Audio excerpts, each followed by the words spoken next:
ये किताब का जो 5वां, छठा और 10वां चैप्टर है, ये क्लास में ब्लैक बोर्ड पर सही माने में समझाया जाता है।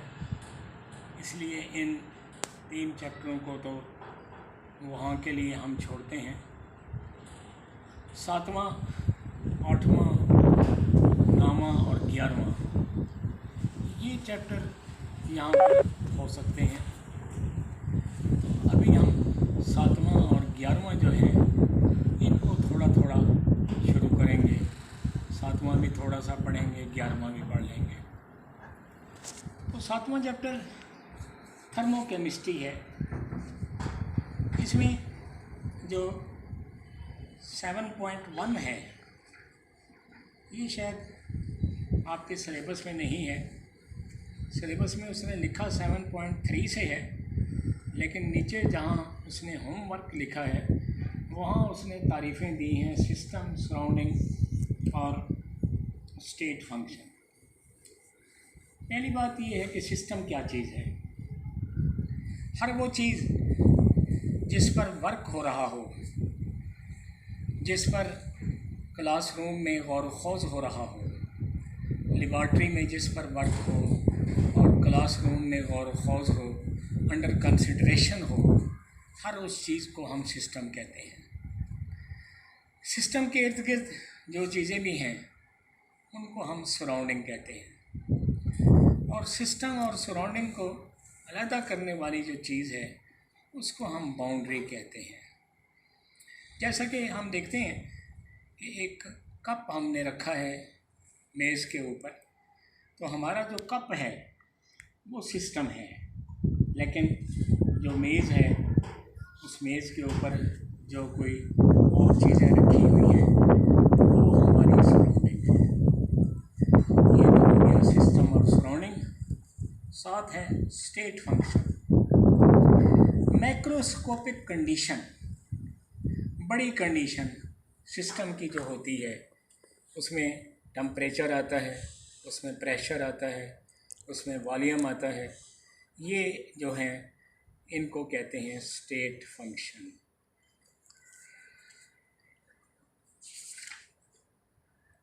Macroscopic condition. अब इसमें कंडीशन को किसी केमिकल चेंज से पहले एक्सप्रेस करना, कितना वॉल्यूम है, कितना टेम्परेचर है, कितना प्रेशर है, उसको कहते हैं इनिशियल स्टेट। और रिएक्शन के बाद उसकी जब डिस्क्रिप्शन हो, उसकी जब वजाहत हो, तो उसको कहते हैं फाइनल स्टेट। और चेंज ऑफ स्टेट क्या होती है? Final state Nafi initial state, इसको कहते हैं चेंज ऑफ स्टेट। जैसा कि टेम्परेचर T1 से T2 हुआ तो चेंज ऑफ टेम्परेचर होगा T2 Nafi T1। Pressure P1 से P2 हुआ तो चेंज ऑफ प्रेशर होगा P2 नफी P1। इसी तरह वॉल्यूम V1 से V2 हुआ तो चेंज ऑफ वॉल्यूम होगा V2 नफी V1। अब हम इसको अल्फाज से थोड़ा सा देखते हैं। These are the terms employed in the study of thermochemistry. To understand the energy changes, let us define these terms. Term system असल में यहाँ से शुरू हो रहा है, is used for anything under test in the laboratory or under consideration in the classroom। गौर ख़ौज़ को कहते हैं for the purpose of argument। We can say, हम यूँ भी कह सकते हैं, any portion of the universe, हर वो चीज़ which is under study is called system and the remaining portion of the universe is called as surrounding। और real या imaginary surface जो सिस्टम और सराउंडिंग को अलहदा करती है उसको कहते हैं boundary. In an experimental work specific amount, एक या एक से ज़्यादा चीज़ें सिस्टम बनाती हैं। जैसे कि 1 मोल ऑक्सीजन का है इन ए सिलेंडर जिसमें पिस्टन लगा हुआ है, तो सिलेंडर, पिस्टन और बाकी तमाम चीज़ें जो हैं आउटसाइड द सिलेंडर ये सराउंडिंग है। इसी तरह कप ऑफ वाटर है इन एज ए सिस्टम, जबकि air table on which it is lying वो सराउंडिंग है। जैसा कि एक शक्ल सी देखें बनी हुई है, इसमें जिंक और कॉपर सल्फेट दो चीज़ें अमल कर रही हैं। तो ये सिस्टम है अंडर ऑब्जर्वेशन, जबकि फ्लास्क, एयर ये सराउंडिंग है। State of the system is the condition of the system. When any process is performed on a system, its state is altered, बदल जाती है। Let us consider a beaker जिसमें water है। It will be system having temperature, volume.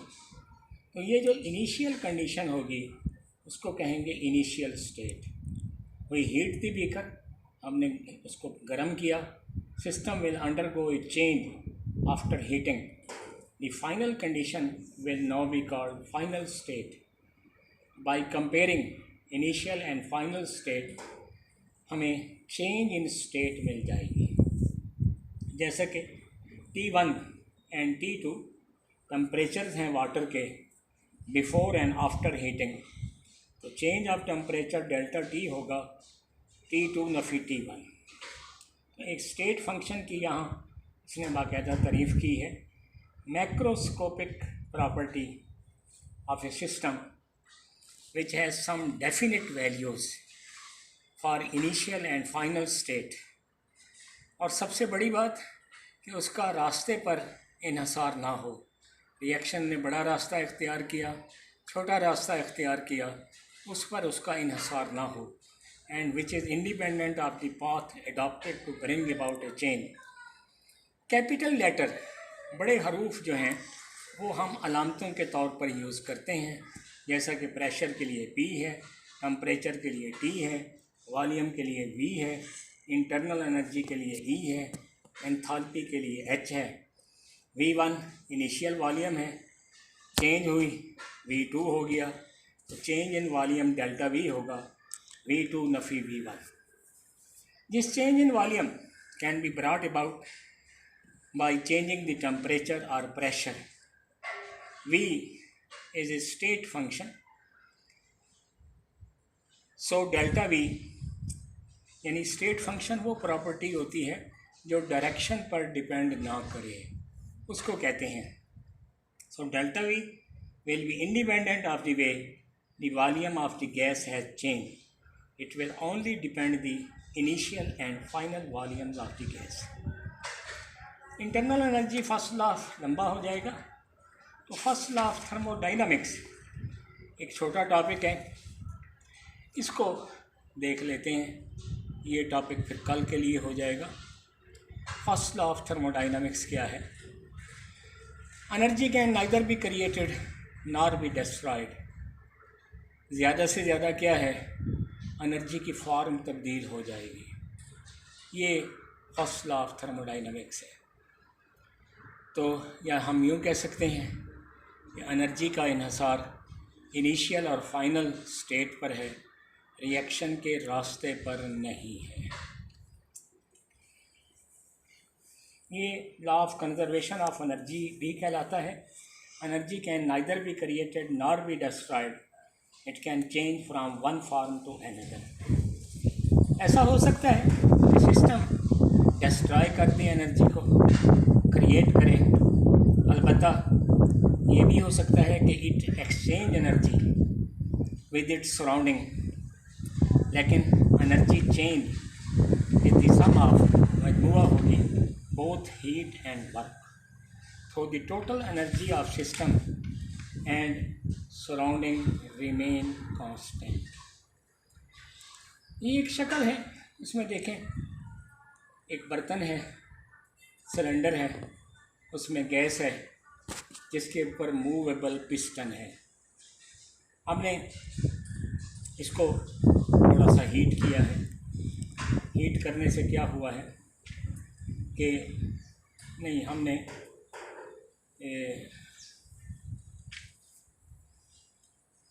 Heat नहीं किया, इसको expand किया है गैस को। तो हम देखते हैं कि वॉल्यूम V1 से V2 हो गया, इसको एक्सपेंड करने के नतीजे में जो चेंज ऑफ एनर्जी है डेल्टा ई, वो क्या होगी, Q heat given to the system, W जमा वर्क, जो वर्क उसने किया है।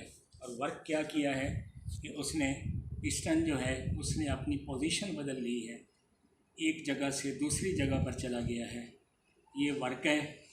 और चेंज ऑफ एनर्जी क्यू, तो delta E is equal to Q जमा डब्ल्यू, ये इसकी मैथमेटिकल फॉर्म है। Consider a gas enclosed in a cylinder having a frictionless piston. When a quantity of heat Q is supplied to the system, internal energy changes from E1 to E2 and piston moves upward. Change in internal energy delta E is given by the following equation: Q जमा W. Q amount of heat absorbed by the system है and W is the work done by the system in moving the piston up. और work जो है हमारी chemistry में pressure volume होता है, इसलिए इसको कहते हैं P डेल्टा V। तो वर्क प्रेशर वॉल्यूम है, इसलिए हम इसको क्या लिखेंगे, delta E is equal to Q नफ़ी PV।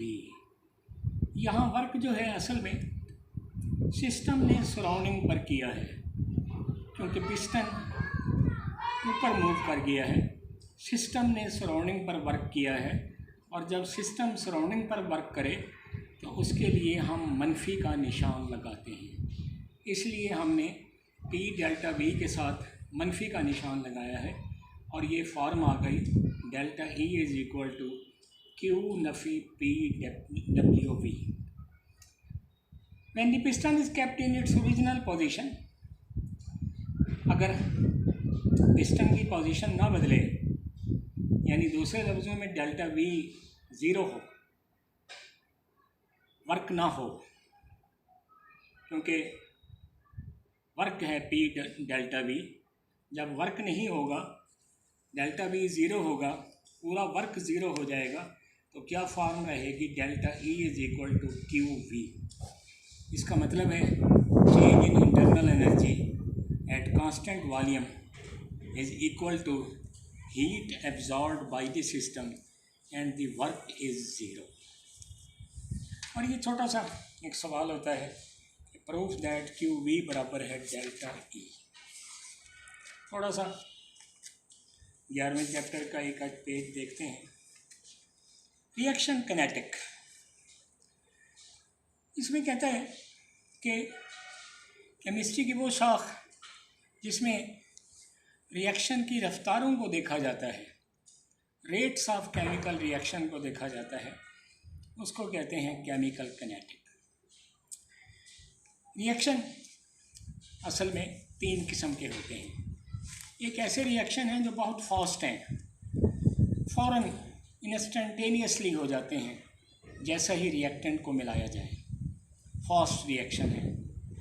एक ऐसे हैं जो स्लो हैं, महीनों लग जाते हैं, जैसा कि जंग लगना लोहे को, जैसा कि इमारत का बिगड़ना, ये ऐसी चीज़ें हैं जो दिनों में नहीं होती, महीनों में होती हैं, ये स्लो रिएक्शन है।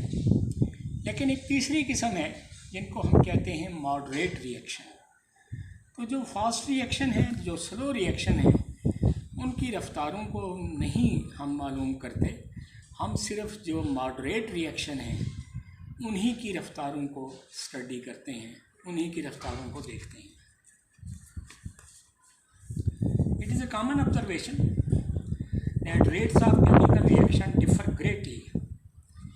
Many reaction are so rapid that seem to be occurs instantaneously फॉरन, जैसा कि वाइट पीपीटी सिल्वर क्लोराइड का फ़ौरन बन जाता है जब हम सिल्वर नाइट्रेट और सोडियम क्लोराइड को मिलाएं।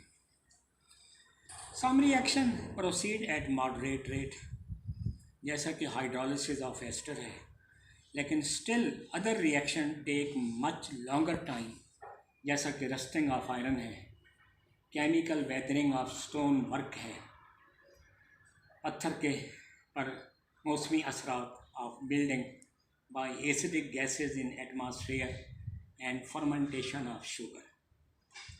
स्टडीज़ कंसर्न, ये तारीफ़ है, with rates of reaction and the factor that effect them, उसको कहते हैं chemical kinetics. These studies also throw on the mechanism of the reaction. फिर आगे कहते हैं बाद रिएक्शन एक स्टेप में होते हैं और बाद रिएक्शन बहुत सारे स्टेप में होते हैं। जहाँ रिएक्शन बहुत सारे स्टेप में होता है, 4 में होता है, 5 में होता है, 3 में होता है, 2 में होता है, वहाँ एक रिएक्शन लाजमन स्लो होता है, आहिस्ता होता है। तो रिएक्शन की रफ्तार हमेशा स्लो स्टेप पर डिपेंड करती है। अगली 2 लाइनों में उसने इसका जिक्र किया है। तो all the reaction occur in single और सीरीज ऑफ स्टेप। अगर सेवरल स्टेप में हो, one of the step will be slowest than all other step, और वो जो स्लोवेस्ट स्टेप है उसको कहते हैं rate determining step. Other step will not effect the rate of reaction and their control are often important in industry, क्योंकि इससे हम फैसला करते हैं कि किसी रिएक्शन को हमने इकोनॉमिकली करना है तो वो कैसे करेंगे, कैसा टेम्परेचर रखेंगे, कैसा प्रेशर रखेंगे, कैसी कंडीशन रखेंगे। They might be deciding factor that whether a chemical reaction may be used economically or not. Many factors influence the rate of reaction. It is important to discover the condition under which the reaction will proceed most economically. Rate of reaction क्या चीज़ है? Change in the concentration per unit time, इसको कहते हैं rate of reaction. अगर वो reactant हैं तो उनकी मिकदारें कम होंगी, इसलिए हम कहेंगे decrease in concentration of reactant in unit time. अगर वो प्रोडक्ट हैं तो उनकी मिकदारें बढ़ेंगी, और वहाँ हम कहेंगे increase in concentration of the product during time interval. ये 2 तारीफ़ें दोनों अपनी जगह पर हैं, वहाँ डिक्रीज़ है और वहाँ इंक्रीज़ है। छोटा सा इसमें ग्राफ भी बनाया है।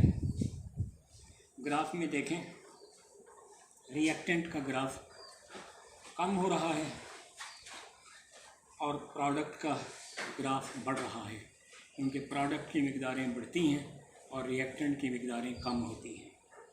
During a chemical reaction, reactants are converted into product, so the concentration of product increases with decrease in concentration of reactant as they are being consumed. ये सिचुएशन कहता है ग्राफ में बताई गई है। एक रिएक्टेंट है A जो प्रोडक्ट B में तब्दील हो रहा है, लेकिन इरिवर्सिबली, रिवर्सिबल रिएक्शन नहीं है, 2 तरफ़ी अमल नहीं है। Slope of the graph for the reactant or product is steepest, बहुत तेज़ होगा। रिएक्शन का स्लोप ये जाहिर करता है कि रिएक्टेंट शुरू में तेज़ी से कम होंगे, प्रोडक्ट शुरू में तेज़ी से बढ़ेंगे, और बाद में ये जो ग्राफ हैं ये इनमें इतनी तेज़ी नहीं रहती। The slope of the product graph for the reactant or product is the steepest at the beginning.